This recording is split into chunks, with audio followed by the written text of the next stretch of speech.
Hello மக்களே, இன்னைக்கு இஃப்தார் special mango phirni எப்படி பெர்ஃபெக்டாக பண்ணுறதுன்னு பார்ப்போம். 2 டேபிள் ஸ்பூன் அரிசியை அரை மணி நேரம் ஊற வச்சுருங்க.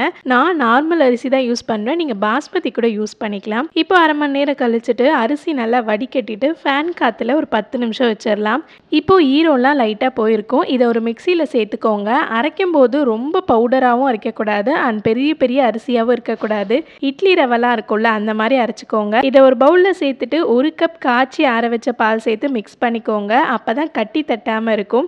இப்போ பேனில் 2 கப் பால் சேர்த்து நல்லா காய்ச்சிக்கோங்க. இதில் நம்மளோட அரிசியை சேர்த்துட்டு ஒரு 15 நிமிஷம் லோ ஃப்ளேமில் குக் பண்ணிக்கோங்க. நான் இன்னைக்கு பங்கனப்பள்ளி மாம்பழம் எடுத்திருக்கேன். இதை சின்ன பீசஸாக கட் பண்ணிவிட்டு மிக்சியில் சேர்த்து அரைச்சிக்கலாம். இப்போ நம்ம அரிசிலாம் நல்லா வெந்துடுச்சு அண்ட் இந்த மாதிரி கெட்டியாக இருக்கும். நம்ம அரைச்ச மாம்பழத்தை இதோட சேர்த்து மிக்ஸ் பண்ணிவிடுங்க. மாம்பழத்தோட ஸ்வீட்னஸ்க்கு ஏற்ற மாதிரி சர்க்கரை சேர்த்துக்கலாம். இதில் கொஞ்சம் குங்குமப்பூ, நட்ஸ் அண்ட் கொஞ்சமாக ஏலக்காய் இடித்து சேர்த்துக்கோங்க.